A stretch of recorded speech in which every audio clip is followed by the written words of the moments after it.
Welcome to the Herald Democrat Sports Podcast. I'm the sports editor of the Herald Democrat, Jason Del Rosa, and you're listening to another edition of the Herald Democrat Sports Podcast. We are about to enter Week 8 of the high school football season. That means if you do not have a bye left on your schedule, you have 4 games, 1 month until the end of the regular season and the playoffs begin. We have a lot of big games. Every game probably is big for most teams at this point. District play is underway. Some people have played 1 or 2 or 3 games, so there's still a lot of changes in the standings to come. So wins and losses mean a whole lot at this point. Maybe the next week or two, things will take a real shape in some of the matchups. And maybe just be for pride, but for right now, everybody's still alive. Even if you're 0-2 or 0-3, you still are in the mix at least for another couple weeks. So we will run down all the action from last week's games. We will talk about what's to come on Friday night, and we will do it in this wonderful podcast form for you to enjoy before going out to the games in Week 8. And we will start at the top, work our way down to the bottom, as is custom here on the Herald Democrat All-Texomaland podcast. And we will talk about the Sherman Bearcats and their District 7-5A Division I matchup. They will be going to visit Longview on Friday night. This is 3-3 Sherman, who is 1-1 in district play, against 5-2 Longview, who is 2-1 in district play. Sherman did not play last week. They had their bye, and Longview lost 21-16 against Highland Park. We had mentioned in last week's podcast in talking about Sherman having the bye week. It was going to be interesting to see how that Highland Park Longview game played out. Because that was Sherman's game before the bye. And I think if you're looking at a final score projection, obviously Longview played Highland Park a little bit tougher. Sherman's final score was 35-17. But for those who remember back a couple weeks ago, Sherman was only down 20-17 late in the third quarter before Highland Park was able to pull away after that. So they were able to slug it out for almost 3 quarters with one of the best teams in the state. And Longview obviously played to the bitter end. They had a chance there, weren't able to pull out a win, so they dropped to 2-1 in the district standings. And so this makes for an interesting matchup this week because you have 2 teams that are still undefeated. Of course, Highland Park and Tyler is also off to a 2-0 start. So those 2 are at the top of the standings. And then Longview and McKinney North are both 2-1. And Sherman is at 1-1. And Wiley East and West Mesquite are 0-3. So they're 2 games off the pace of everybody else. So it's going to be tough for them to make it to the playoffs. They're going to have to win out and need help. And obviously they play each other coming up. So one of them is going to get a 4th loss. So that is essentially going to be an elimination game between East and West Mesquite. Sherman already has a win over East. They don't play West Mesquite until the last game of the season. And that game is going to be next week. Next Thursday, actually. So the teams will know going into their games next week, next Friday, who is still in the race and who has dropped and gotten that 4th loss pending action this week. West Mesquite has the bye. Wiley East is going to play Tyler, and Highland Park is going to play McKinney North. And we talked about with the Bearcats, it's all set up for them because after this week they will play. They will host McKinney North next Friday. And if you want to assume that Highland Park beats them, there's a chance that if you want to improve your seeding, Sherman and McKinney North, that could be a seeding battle. That could also be a potential. The winner ends up getting the last playoff spot, and the loser ends up on the outside looking in. So, but before we get to that, they have their game against Longview. We did talk at the beginning of district. This was the quote unquote toughest stretch of play for Sherman because they were playing Highland Park, who was number 3 in the state, and Longview, who was number 4 going into that matchup. they dropped down this week, so they're not number 4. They're still in the top 10. And both of their losses, they're sitting there at 5-2, and you say, okay, well, that's all fine and good. Well, they opened the season with a loss against number 1 Denton Ryan. So the two teams that they've lost to are the number 1 and the number 2 teams in the rankings this week. So obviously, no slouches for their losses. We said obviously that they lose by 5 points. And that game was at Highland Park, so they went on the road and lost that game only by 5. And then when you look at where they put Longview in the rankings this week, they only dropped to 7. They dropped from 4 to 7, which obviously, like I said, when you lose to number 1 and number 3, that's probably about right. They probably could have been higher, and I don't know if people would have complained too much because of the strength of that schedule. And we did talk. This game did not get played last year, so we do not have a basis for what it's going to look like to compare. Hey, so and so won last year. This was the score, that sort of thing, because that was the week that Sherman Athletics ended up shutting down. It was a little bit later in the year because of the split sport, so like basketball couldn't play, football couldn't play, and Longview was supposed to come to Sherman that week. They both finished 4-1. Obviously, if they would have played each other, somebody would have gotten second place outright. Somebody would have gotten third. They went to a tiebreaker, and because of score differential against the other people in the district, Longview ended up getting second place, the second seed, and Sherman got the third seed for the playoffs. So obviously we'll be able to see how they play on the field. Outside of and I know it's bad to say you can't really throw that game out, but obviously the one game that stands out for Sherman in about the last 5 or 6 weeks is that loss that they had against McKinney, where they lost 57-0. Outside of that, obviously they played well. We talked about they opened district play with a pretty good win over Wiley East. They played Highland Park tough for 3 quarters. They had a blowout win to Saginaw. They had the last second Hail Mary against Mount Pleasant. So they've had more positives than negatives in the last 5 weeks or 6 weeks or so. And they're going to look to continue that against if I don't know where if you were looking to rank the opponents coming into the season. I'm sure probably Longview probably thinks they're better than Highland Park. The score last week obviously showed they're at least pretty close on the level with them. And it's obviously it's a long bus ride, so you've got to deal with that. But it's going to be interesting to see what happens, because this is the first of Sherman's swing games, because I think everybody thought they were going to be East. They beat East last year, and of course Highland Park, they lost to Highland Park last year. So the road has not yet changed for Sherman compared to last year in getting to the playoffs. This is the first opportunity for that to happen, because this game did not get played. And as we've said all along, this will not be a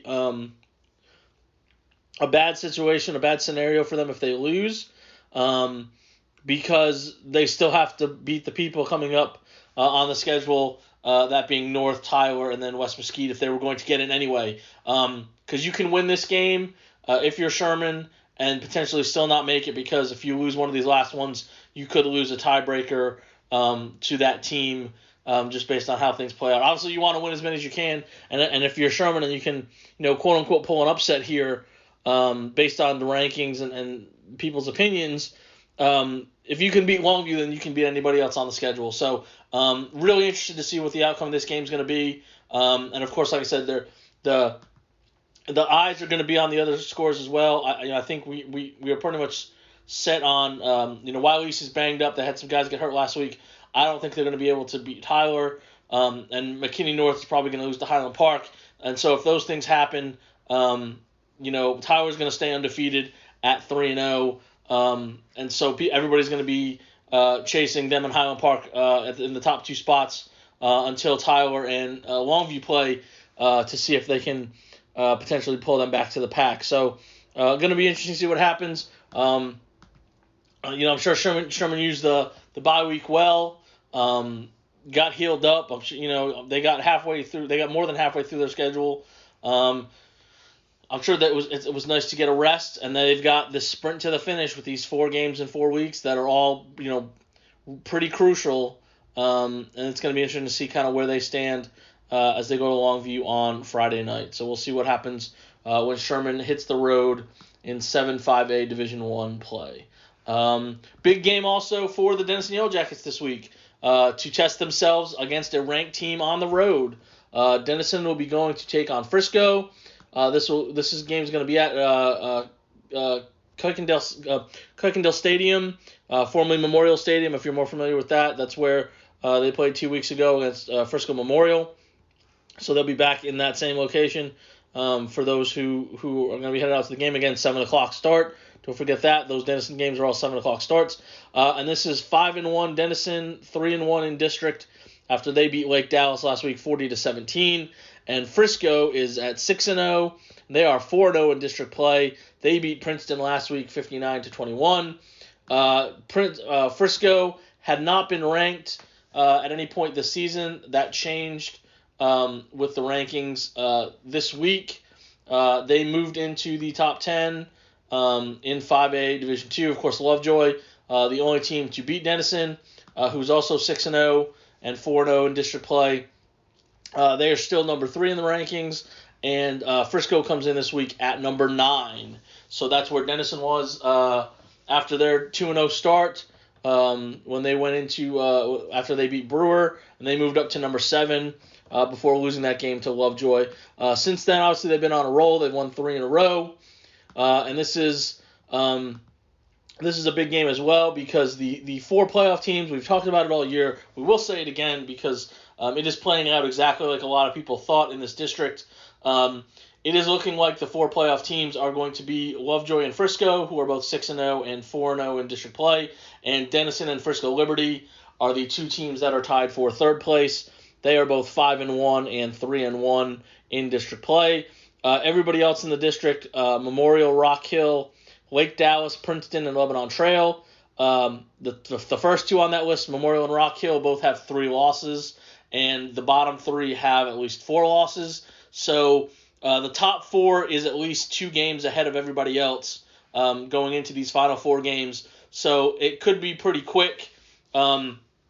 If Frisco wins this week, I don't think they officially lock up a playoff spot. They'd come pretty close. Same thing with Denison. The winner of this game is basically going to be able to clinch next week. There is probably some crazy math that I haven't gotten into because it's based on the results of the games this week. For those who care about such things, because there is going to be a couple games on on Thursday, so we will know some of the results before a couple games kick off on Friday. Rock Hill and Memorial are going to play, so the loser of that game is going to get a 4th loss. The winner will stay with 3 losses. And Denison has the tiebreaker over both of them. So from a Denison perspective, that's obviously going to be interesting to see. And it doesn't really matter who wins because they have the tiebreaker there. And then also on Thursday night, Princeton plays Lebanon Trail again. So that's 2 teams that have 4 losses. So that's kind of inconsequential. And then Lovejoy plays Lake Dallas again. So that would give Lake Dallas probably a 5th loss. And Frisco Liberty has the bye this week. So the winner of Denison Frisco probably can't clinch this week. It's almost certain it'll happen next week. But I think we're going to see a lot of at least the playoff spots really be solidified in next week's games. Just to kind of give that mini look ahead because for the action, Denison will host Lebanon Trail. Rock Hill and Lake Dallas will play. The big one, obviously, Frisco and Lovejoy. And then Liberty and Princeton will play. Memorial will have the bye. So it's going to be interesting, depending on how things shake out results-wise. Going into the final 2 weeks of the season, I think there's a chance that all 4 of the playoff spots will be set. And like I said, this is a big game between Denison and Frisco because then Frisco turns around and plays Lovejoy. So it means a lot for Frisco because if they can win, that will pretty much guarantee at least the top 2 seed because Frisco Liberty's loss is to Frisco. So that means the Raccoons would have the tiebreaker over Denison and Liberty and keep its hopes alive for an outright district title if they can beat Lovejoy the next week. That would be one of the bigger showdowns in the state. And Denison is hoping they can win out. And this would be the first step in that. They have Frisco Liberty in 2 weeks, and I would imagine they are hoping for some sort of 3-way tie, potentially with Lovejoy, Frisco, and themselves, all at 7-1. But if they could beat Frisco and Liberty, then that would essentially guarantee no worse than the 2nd seed if Lovejoy were to win out. And that would guarantee a home playoff game, which is a big deal as well. So this is a huge game. We mentioned last week Denison, winning 40-17. A game where they jumped out early on a 104-yard interception return for a touchdown by Detarian Johnson on Lake Dallas's first possession. Denison was up 24-10 at halftime and was able to pull away in the second half. Lake Dallas really couldn't get anything going after halftime. They did have a couple drives. They got a field goal and another touchdown in the first quarter to make it in the second quarter to get 10 points. But then they were almost shut out in the second half. That other touchdown didn't come until the final 2 minutes when they were already down 40-10. Jadarian Price had 16 carries for 105 yards and 2 touchdowns for the Jackets. Caleb Hevner was 17 of 22 for 211 yards and a touchdown pass to Trey Rhodes. Denison got a safety when Jacoby DeHorny got a sack in the end zone. Ty Kirkbride had a touchdown catch from Peyton Johnson. Logan Voigt kicked a field goal. So a lot of Jackets got into the action against Lake Dallas. Which is good to see. That's a game where you hope you can get up early and allow that to happen, and that's what we were able to see, which was good. And so this matchup against Frisco, obviously they've had some close games in the past. Last year's game was 23-3. Frisco really shut down the Denison offense. The Denison defense kept them in it. They weren't able to put anything together other than a field goal. But a lot of the games between these two have come down to last drive, who has the ball last, type of deals. And it'll be interesting to see if we get one of those again, considering the stakes between Denison and Frisco on a Friday night. As we work our way down the list, we hit one of these. You fucking kidding me?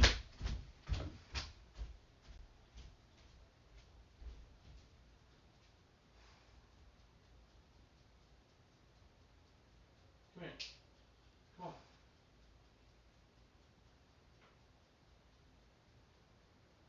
Come on. Come on. Let's go. Come on, Teddy. Come on. Let's go. You're being a pain in the ass. Let's go. I don't have time for this.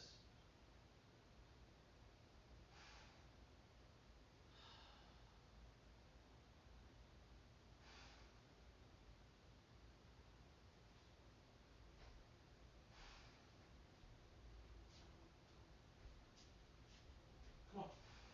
Come on. Come on. Let's go. You're not gonna bark. Come on.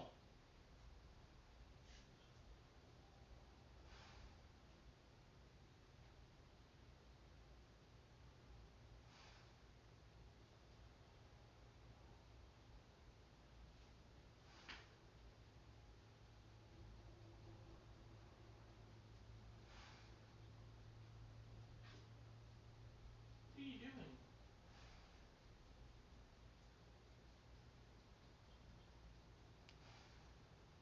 Hey, stop.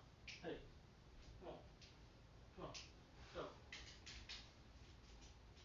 Go. Go.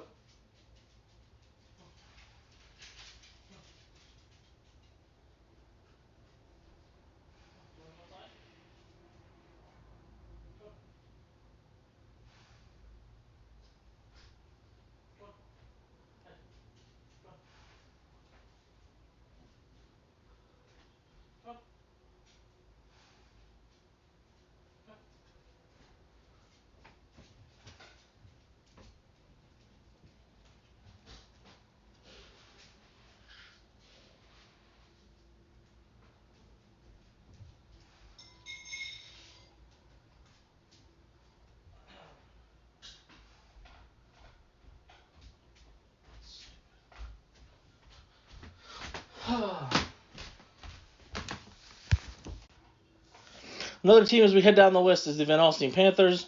They're one of those teams that has the bye. They are 6-1 overall and 1-0 after they opened district play in 4A Division II with a 43-14 victory against Crum.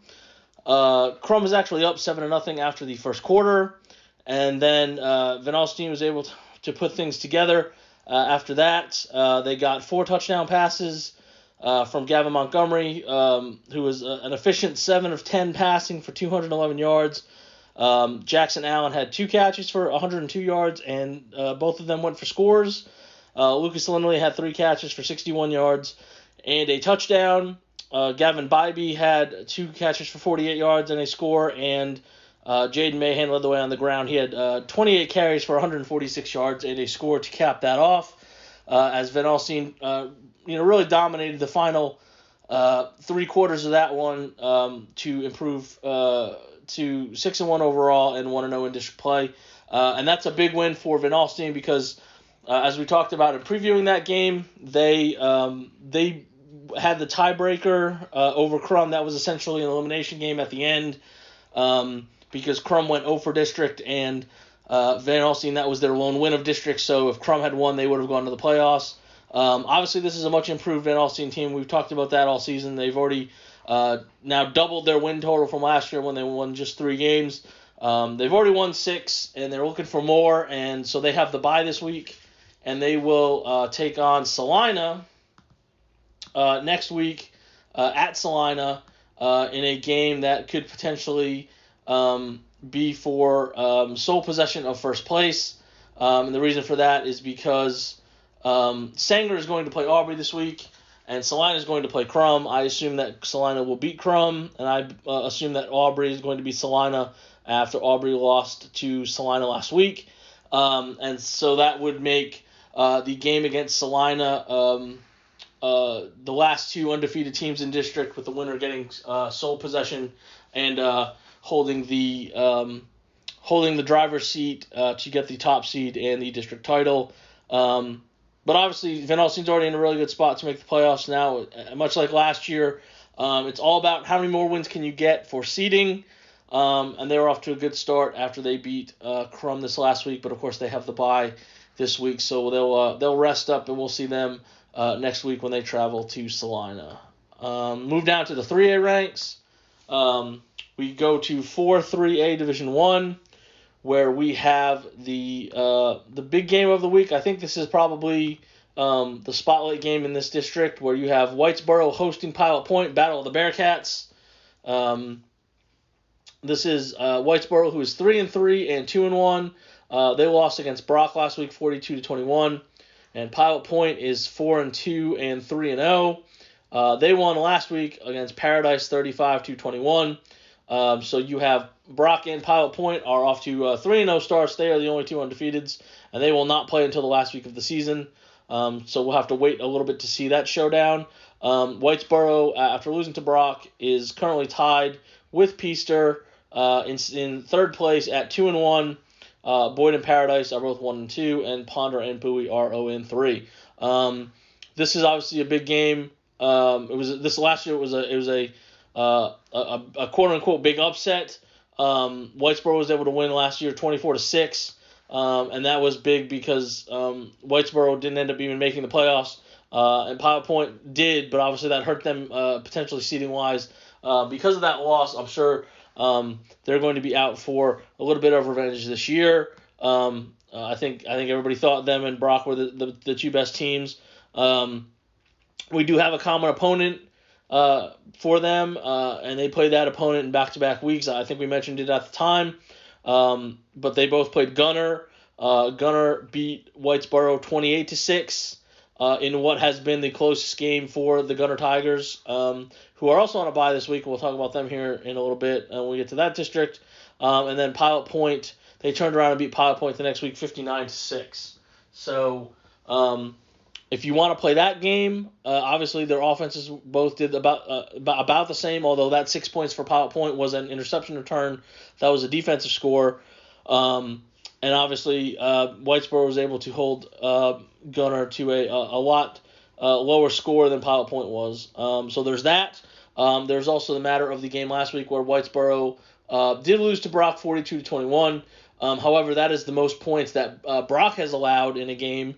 And that was a game that was tied at halftime, 21-21, which raised some eyebrows around the state because Brock is highly ranked in the statewide rankings. I'll double check this week. I believe they're still number 2. They are. So you had the number 2 team in the state at home. Whitesboro went out to Brock and played them even in the first half, 21-21. But Brock was able to pull away and shut out the Bearcats in the second half. But Brock had not allowed more than 16 points in a game. In dominating in their 5-0 start going into that game against Whitesboro. Matt Carper was 14 of 27 for 209 yards and had a touchdown pass to Torren Nagelstad. He finished with 6 catches for 98 yards in that score. Jay Sanders had an interception return for a touchdown, and Sean Shares had a touchdown run. And it was one of those games where, like I said, it's right there. You're playing with the best, one of the best teams in the state, probably the best team in your district, and you had everybody's attention because even going to the fourth quarter, it's only 28-21, and Whitesboro's right there. And I think that that's one of those deals where we've seen, obviously they've played some people well. Like I said, the Gunner score, that's the best anybody has played Gunner so far this year by far. In holding them down point-wise. You played with Brock, another state-ranked team. You beat a Bells team that I think is pretty good.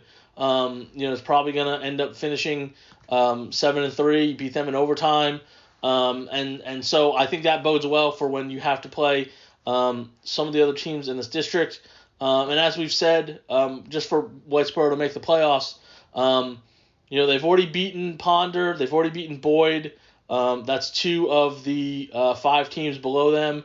As long as they take care of business against 2 of them, and at this point I would say as long as you beat Bowie and Paradise, you're going to lock up at least a playoff spot if you just win those 2 games. And then the question is, if you beat Pilot Point this week, then you're talking about potentially battling Peaster for that second seed behind Brock. So that would be an interesting matchup. That's the last game of the season for Whitesboro is to host Peaster. So depending on how things shake out, that could be for second place, maybe third place. By that point, I think we'll pretty much know who's in the playoffs and who's not. But before we get to that, they're going to have to take care of Pilot Point. And like I said, that's a team they beat last year. They know they can compete with them. They know they can beat them. And that could go a long way towards how the final district standings look in 4-3A after Pilot Point and Whitesboro get together in Whitesboro on Friday night. Heading over to 5-3A Division 1, we will talk about the Howe Bulldogs. They have a home game on Friday night against Commerce. Howe is 0-6 and 0-3 overall after they lost 43-38 against Emory Reigns. And Commerce is coming off a team we'll talk about next. They lost to Pottsboro 65-28. They are 1-5 overall and 0-3. And if you are looking big picture, this is essentially an elimination game. You got to win this to semi-stay in the race, which is already starting to shake out a little bit. You have 4 teams with winning records, 4 teams without winning records. And so if you want to have a chance, you got to win this game. We've talked about Howe all season. They're still seeking that first win. They've lost 18 games in a row. They've lost 11 district games in a row. They almost had it last week. They were up late, and Reigns was able to get a touchdown to take the lead and hold off one last chance by the Bulldogs to pull that game out. They've been right there in a couple of those games this year to get a win or two. Obviously, they are better. We talked about last week. A lot of the scores were so lopsided. This was a game last year. Commerce won this game 49-0 last year. I don't think that's going to be the case at all this year. I think this is a game that Howe has a chance to win. Looking at the score from last year against Reigns, Reigns beat them very badly last year, and House, a couple drives, less than half a quarter away from pulling out that win. They did a lot of their damage through the air. Austin Haley was 17 of 33 for 293 yards and 5 touchdowns with an interception. 2 of those touchdowns went to Ryan Huff, who had 3 catches for 112 yards. Ethan Lopez was 8 catches for 70 yards and a touchdown. Colin Murphy had 2 catches for 52 yards and a score. Carson Daniels had a touchdown catch as well. And it's right there. They're right there, and I know they're running out of chances. They got 4 of them left, and I think everybody would like to see how get 1, maybe 2, just to kind of show, hey, we got wins. The evidence is tangible that we are better. Obviously, a lot of the scores have been better, so they're trending in the right direction, and they were really close last week. Commerce struggled against Pottsboro, and we'll talk about them next. But that's this could be a shootout like last week for Howe. I just don't really know about Commerce.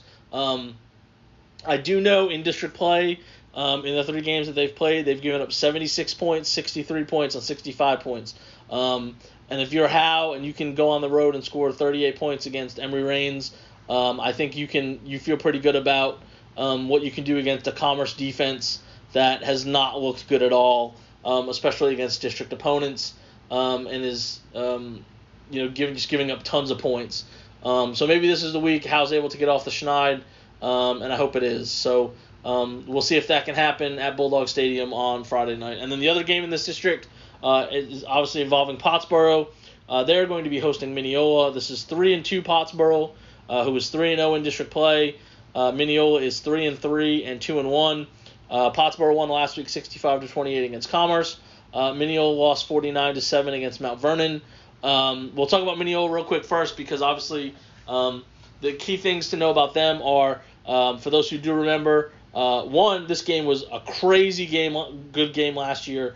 We talked about how competitive this district was last year. The top 4 were so close, and this was a game where Mineola won last year 57-49 in overtime, and that ended up being the difference between Pottsboro being the outright district champion and having to share the title with Mineola. They both went 6-1 in district play, so they were tied for first place at the end of it, and that was the difference. So that's how close they were last year. Mineola is obviously not as good as they were last year. They're 3-3. They've already lost to Mount Vernon. They beat Winsboro the first week of district play. I think it was the first week of district play. They went for a 2-point conversion and got it instead of tying the game at 35, and they won that one 36-35. If they get stopped, then they'd already have 2 losses. They'd be 1-2, and well off the pace of what they did last year in trying to stay atop the district standings. So this is not as big last year, because last year they were both 3-0 coming into this game. And it was one of those, hey, this could be for the district championship, and of course it ended up essentially being for the district championship. But Pottsboro and Mount Vernon are the only 3-0 teams, and both Mineola and Bonham, a surprising Bonham team that beat Winsboro last week, has been putting up a lot of points. They're both 2-1, and then Winsboro and Reigns are 1-2. So this is a pretty key game this week. Just because of what it means for these two, and then potentially what that means for everybody else. Bonham and Mount Vernon play, so that's obviously another big game to see if Mount Vernon's able to find a way to slow down Bonham that some other people haven't been able to do, and to see how, quote unquote for real Bonham is. They're obviously in really good shape. They have a tiebreaker over Winsboro, and they've got some game that they have a game against Pottsboro coming up. That's going to be extremely big. So this is good. I think this is probably going to be a really competitive district again. And Pottsboro, everybody was worried after losing the first 2 games of the season, especially the one against Gunner that was not close, and then they went almost 3 weeks without playing. And then since then they haven't lost. They've put up big points in this district. They scored 59 points against Howe. 2 weeks ago they won 45-0 against Emory Reigns. and last week putting up 65, which is a school record. The previous record was 63 points, which had been done 3 times, including twice last year. So they were right there. It's not like this is an out of nowhere type of thing, but they were able to officially set the record after tying it a couple times the last couple years. They put up 65 points, and a majority of that was done on the ground because Major McBride had 22 carries for 289 yards and 3 touchdowns. The 289 yards is the second most in school history. And so he was the lead guy. Jet Carroll had 18 carries for 163 yards and 3 touchdown runs as well. Pottsboro as a team finished with 516 yards on the ground. Carroll was also 8 of 15 passing for 95 yards. He had 2 touchdowns, both to Jude Bentley, who had 2 catches for 66 yards. So both of his catches were for touchdowns. And it was it was an offensive explosion. It was it was pretty much over at halftime. Pottsboro was up. Third was at 30. Well, let me do my math in my head. Was 31-7 at halftime. And Commerce did score 3 times in the third quarter. But the game had already started to get away. Pottsboro scored first in the third, so you push that out and you're up 37-7 before Commerce was able to get on the board a couple times. And so, like I said, so Pottsboro is on a roll. They're feeling obviously really good about what they're doing.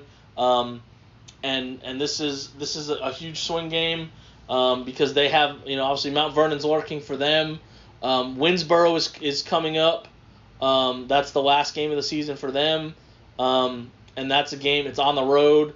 Obviously, Winsboro's already lost a couple games, so that makes you wonder what the deal is there. And of course, they have to deal with Bonham too. They finish essentially with for basically everybody in the top of the standings is a Pottsboro game coming up. So if you got to get a couple of those, if you want to guarantee you're in the playoffs, and if you want to maintain a spot near the top, you got to win. You got to win your fair share of these, and Pottsboro is going to try to take the first step when they host Mineola on Friday night. So that knocks out that district. We'll move down to District 8-3A Division 2, and we will start with the team on the bye. That is the Gunner Tigers. We'll start with them, of course, because they are on the bye, but also because they're in first place.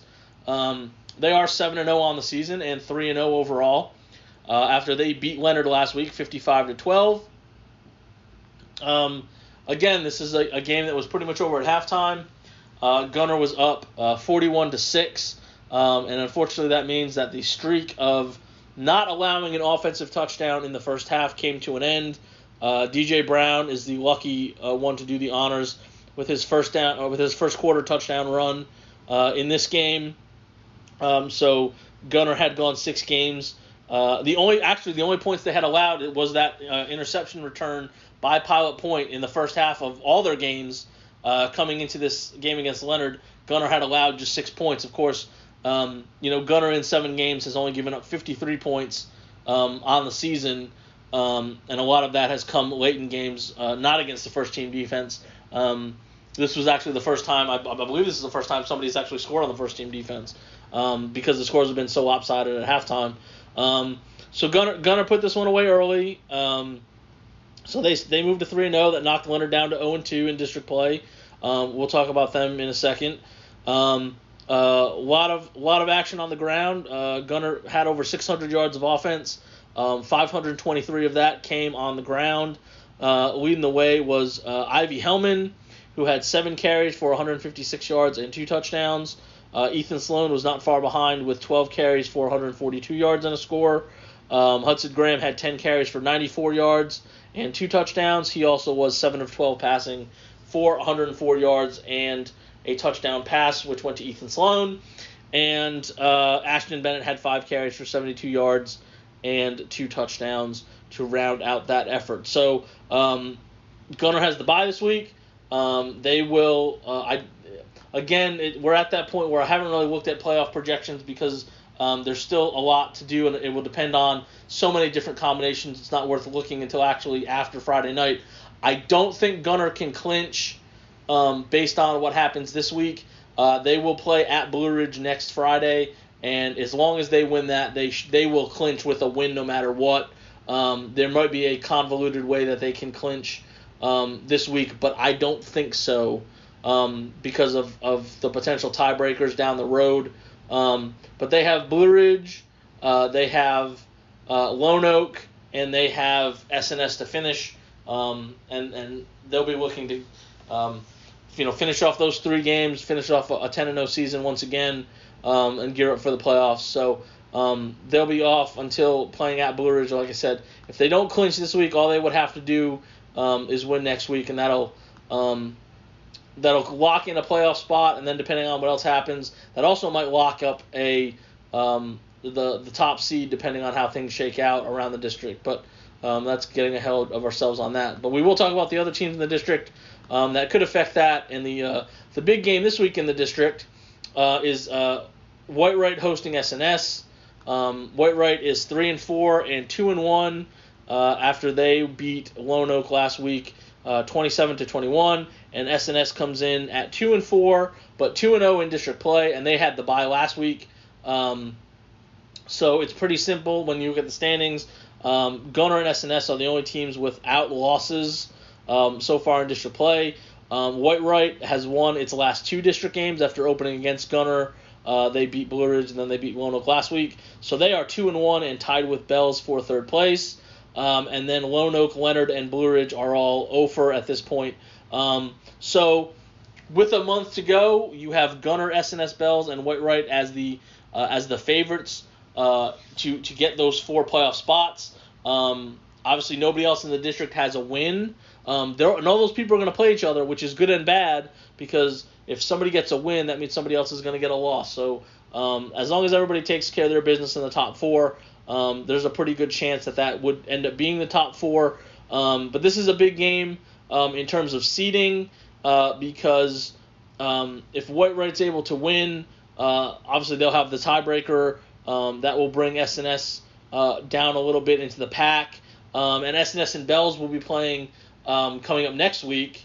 I believe that's next week. It is next week. And Bells we'll talk about here in a minute. So there's a chance going into that game you have all 3 of those teams potentially with 1 loss. So the seeding and the action in this district is really going to start heating up.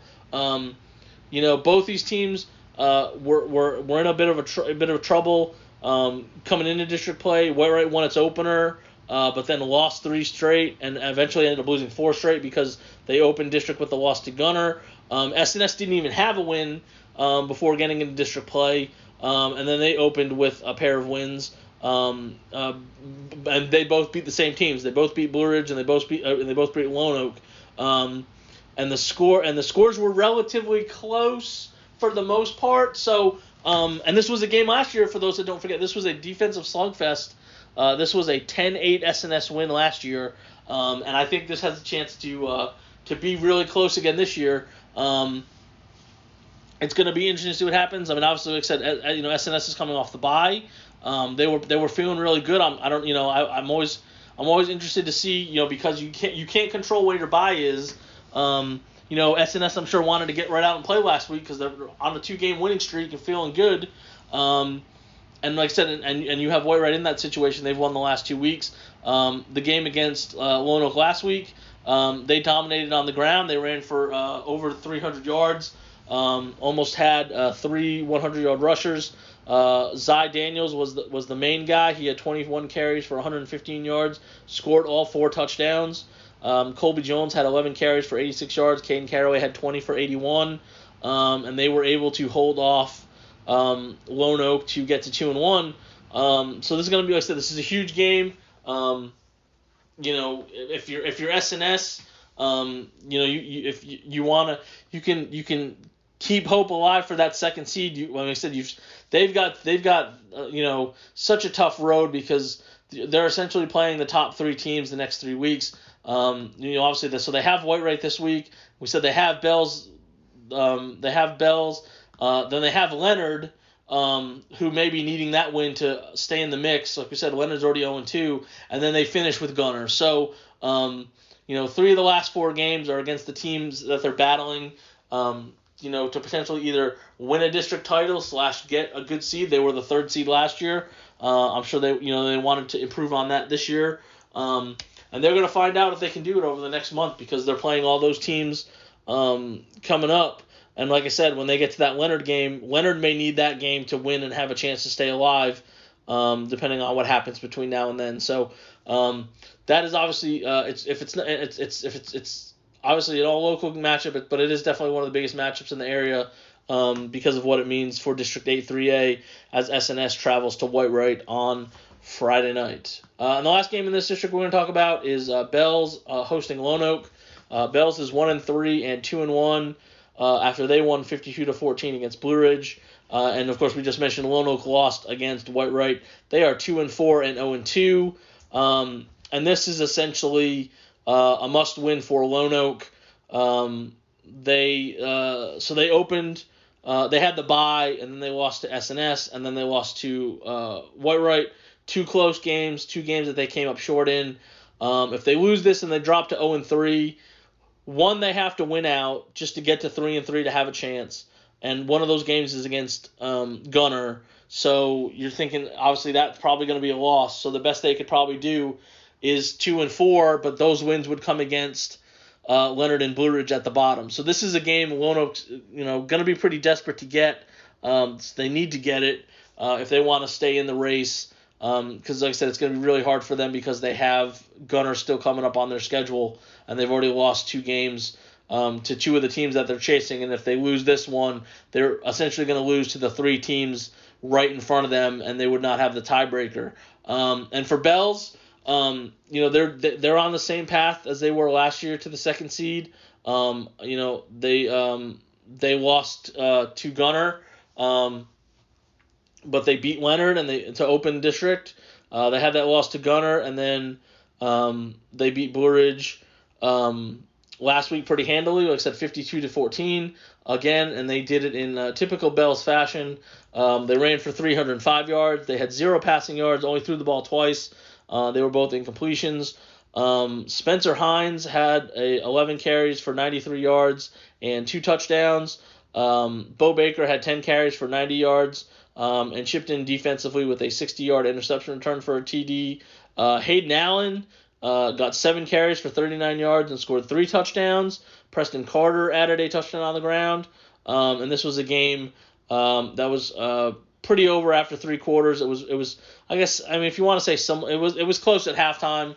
It was 24-7 at halftime, and then Bell scored 3 times in the 3rd quarter to break the game really open and go on to cruise to win there. And they're doing exactly what they did last year. If they want to have a chance to get that 2nd seed, like we said, they have SNS next week, so and they'll have Whitewright coming up as well. So it's all in play for this district to figure out, especially the next couple weeks. And Bells has the bye last, so they only have 3 games left. They have the game this week against Lone Oak. They have SNS next week, and then they have Whitewright, and that's it. So there's a good chance that going into that last set of games, Bells obviously will have most likely locked up a playoff spot / locked up the 2nd seed, depending on how. As long as Gunner's undefeated still at that point, the top 2 spots will probably be claimed. So Bells is looking to take care of business too, and we'll see what happens. I don't know if Lone Oak can hang with Bells. The last couple of years I mentioned it. I think going into the Gunner game, Gunner is the only team in district play to beat Bells. The last 3 years, those are the only 2 losses in 3 years that Bells has had is against Gunner. They've beaten everybody else, so they have staked their claim as the 2nd best team in this grouping behind Gunner, and then before that they were an undefeated district champ in the district that they were in. So they've kind of shown what tier they're on, and if you're not Gunner, you haven't been able to beat Bells, and I don't think that's going to change this week, but.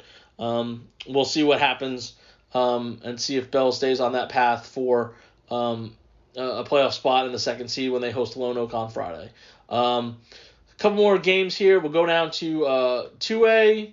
We're in District 5, 2A Division 1, which kicked off play last week. And some interesting scores. And I say interesting because they are different from the district openers last year. And not just one score. We have a couple scores that are different from last year. So things have already taken a different track in that district already. And the game we'll start with is Tioga going to Lindsay. This is 3-3 Tioga, who is 1-0 in district after they won last week against Trenton, 32-13. And Lindsay suffered a loss, 56-27 against Collinsville. So they are 2-4 and 0-1. That they are the defending district champs, who did not lose a district game last year. So they're already off that pace. They've already lost as many games this year as the last two seasons combined. So they've obviously taken a step back. And Collinsville was able to put together a big rally. We'll talk about that when we talk about Collinsville. So Lindsay's a little wounded, and you have a Tioga team that hadn't won a district game since 2019. They were 0 for last year. But we've talked about all year long, every week. They won one game last year. They've already won 3. They didn't win a district game last year. They won the district opener, and that was the 32-13 game against Trenton. And leading the way was Logan Westbrook. He had 16 carries for 138 yards and 2 touchdowns. Chase Evans had 13 carries for 84 yards and a touchdown. Johnny Dorpinghouse had 8 carries for 69 yards and 2 scores. Westbrook also was 7 of 8 passing for 91 yards. And they really controlled things there. The Bulldogs did to get that first win. They are now officially in the mix. Because last year they didn't win a game. And I think all the matchups this week are interesting, just because we are off to a different start, and it's going to be interesting to see if the defending district champ can bounce back. We'll talk about Trenton here next because they're playing Tom Bean. That was a playoff team that obviously lost a game last year that it did not lose. So there's already been a little bit of change in this district, and this week could go a long way towards deciding if there's going to be some real big change in this district, because if Tioga is able to beat Lindsay, that would make them 0-2, and you have another matchup of two teams last year. Collinsville will be hosting Alvord. This was a game last year that Alvord won, but Collinsville's feeling real good. They're 3-3, 1-0 after that big win against Lindsay, and Alvord won last week 65-0 against Tom Bean, and they're 4-2 and 1-0. Alvord finished second last year in the district. Collinsville was third. And the difference in them second and third was the fact that Alvord won this game 23-20, so it was really close.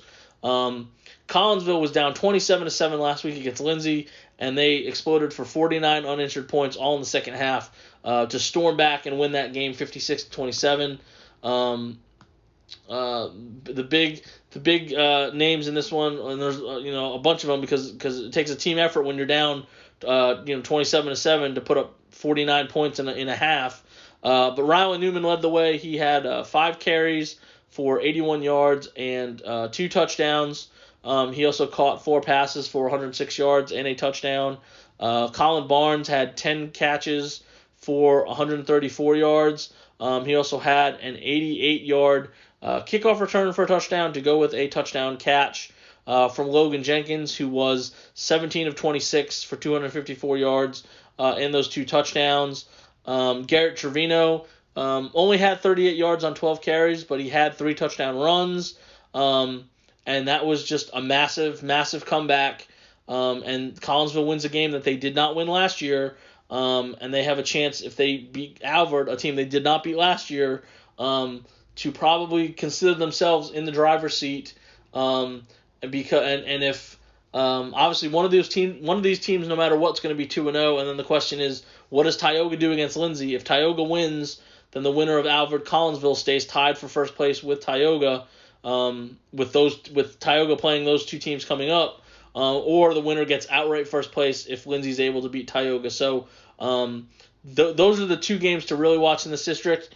And then the third game we have is Tom Bean traveling to Trenton. Tom Bean is 0-5 and 0-1, and Trenton is 3-2 and 0-1. And this is a big game for a lot of reasons. Obviously, Tom Bean's still searching, still trying to find some stuff that they can do well. They got shut out for the second straight week, and Trenton is coming off that loss to Tioga, as we mentioned, a game that they did not lose. They were in a really good spot to earn a playoff berth last year because they started off 2-0, beating Tioga and beating Tom Bean to basically put them in the mix for that fourth spot. And since they're off the pace already, they almost have to win this week. The loser of this dropping to 0-2 puts themselves in a really bad spot. The only thing that would help them is they might actually be rooting for Tioga to win to keep Lindsay at 0-2. So this is a big game to see obviously what Trenton can do. They had a season low in points last week with a 13. And Tom Bean, like I said, they're just trying to get some positive momentum going. Ever since that first game, it's been a real struggle for them.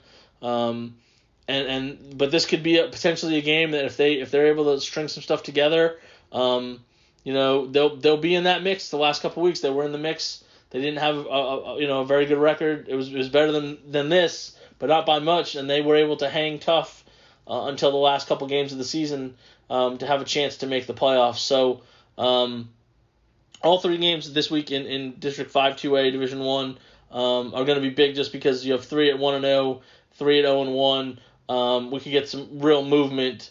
Get some people to 2-0, get some people to 0-2.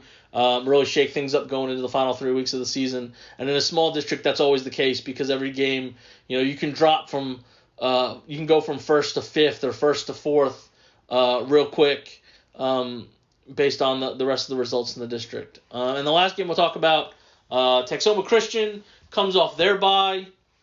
They are 0-6 and 0-1, and this is a TAPS Division 3 District 2 game at home against Azle Christian, who is 5-2 and 2-2. This is actually Azle Christian's last game of the season. They might be able to find an opponent, but right now they have 2 byes scheduled. So they're already 2-2. A win would clinch a playoff spot for them. They would have beaten the bottom 3 teams in the district. If Texoma Christian does win, Azle Christian is going to have to sweat it out because they're so far ahead.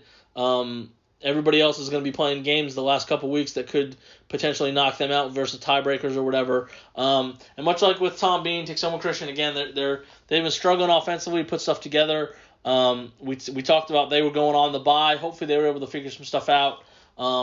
They have all these games coming up in their district.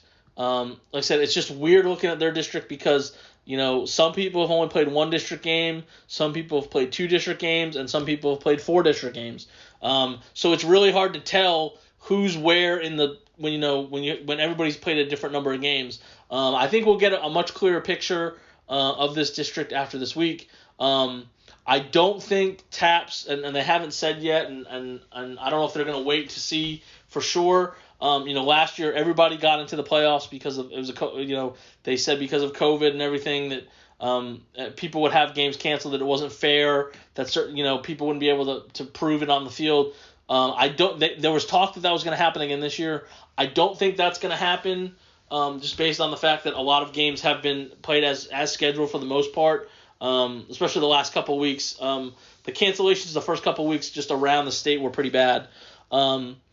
Compared to what people thought it would be, but the last 2 or 3 weeks it's been a lot lower. So, but they've got 4 games in front of them.